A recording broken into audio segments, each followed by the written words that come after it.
I used to be the quiet type, and I don't mean quiet like shy. I mean quiet with a capital Q, unshakable, steady. The guy who showed up, stayed in the background, and never asked for praise. I wasn't out there making noise. I didn't seek recognition. All I ever truly wanted was a calm, meaningful existence, a life built on trust, love, and peace.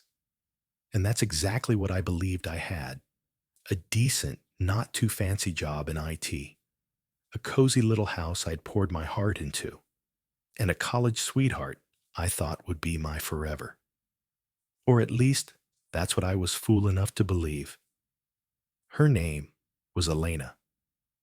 We crossed paths in our junior year, and she instantly felt like a dream brought to life. Sharp as a whip, charming, radiant, effortlessly enchanting.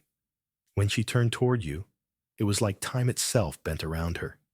She had a magnetism you couldn't fake. And somehow, she chose me. Every single day, I felt like I had won the universe's lottery. Or so I thought. Until the mask came off and the illusion shattered into cruel, jagged shards. 10 years. We had been married an entire decade.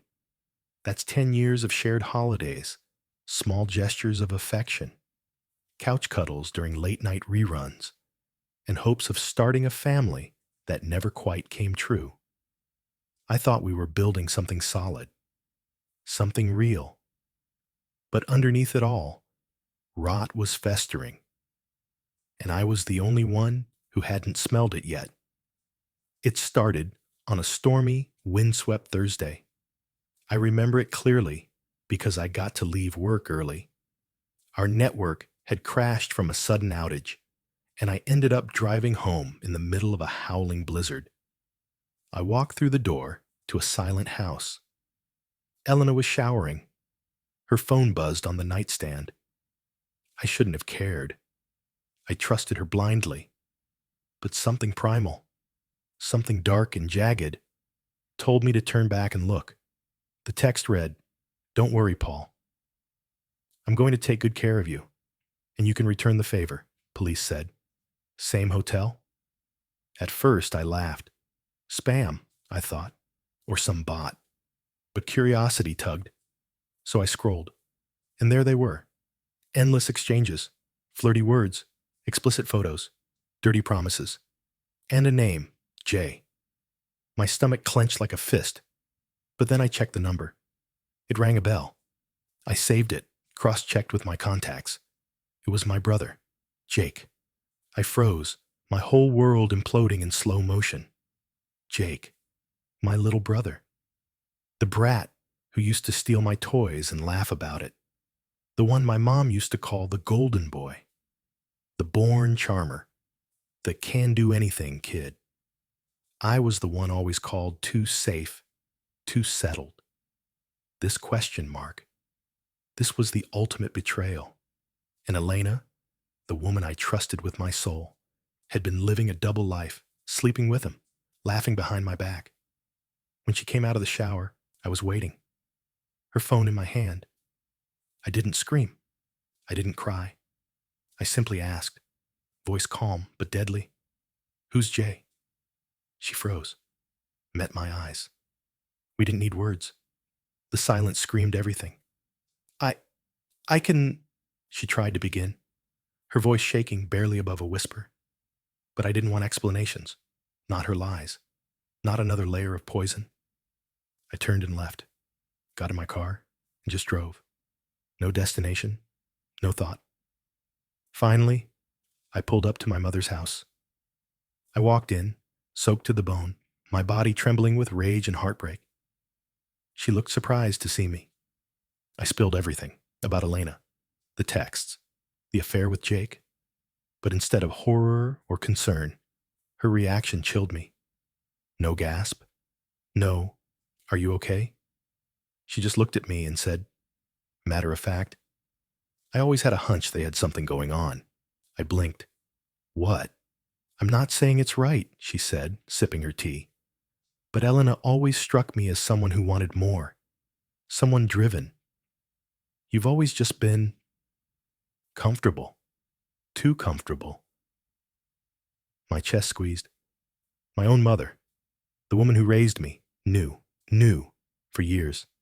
And she said nothing. Worse, she excused it, blamed me for not being ambitious enough. I walked out without another word. That night, I sat in my car, in a dark parking lot, crying like a child, crying for everything. My shattered marriage, broken trust, my wrecked family, the years of love I gave to people who treated me like garbage.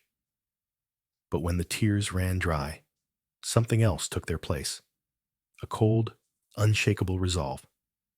They thought I was weak, naive, someone too docile to fight back. But they had miscalculated.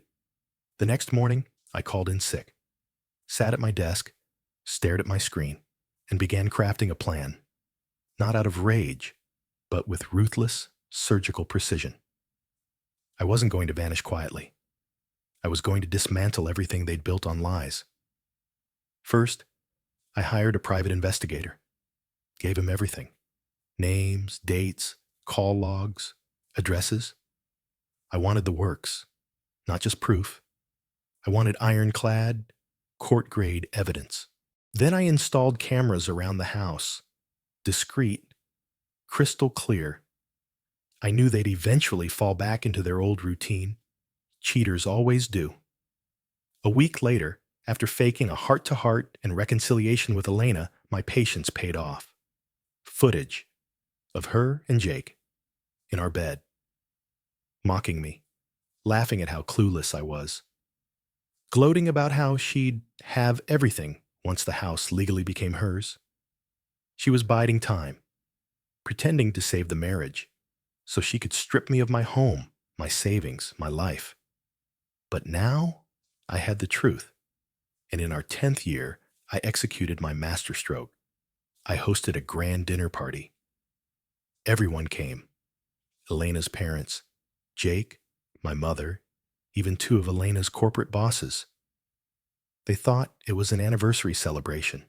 They had no idea I had wired the TV to showcase all the dirty truths.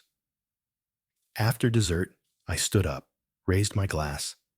To 10 years, I said with a smile, and to the truth. Then I hit play. Gasps, glares, silence. The TV displayed it all. Messages, photos, video clips. A decade of deception in brutal HD. Elena's mouth fell open. Jake leapt from his seat. My mother shrieked. Elena's parents sat frozen. Her boss? His face twisted in disgust. I met every gaze and said coolly, "You said I wasn't ambitious. Tell me, how's this for ambition?" The fallout was glorious. Elena was fired. Her firm invoked a strict morality clause. Jake's business tanked. Word got out. Clients bailed, one even sued. My mom, she called, left me voicemails, sobbing about how I'd destroyed the family. No, Mom, I didn't destroy anything. I just revealed what was already in pieces. I filed for divorce the very next morning. With the mountain of evidence, I won everything. House, savings, legal costs. Elena didn't even fight. She couldn't. It was over. Jake vanished, moved far away. Elena begged for another chance.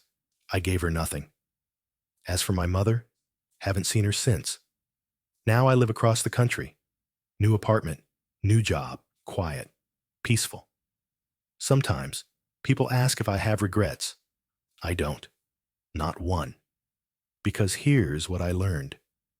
People think silence is weakness, but silence is the start of the storm, and I became that storm. The end.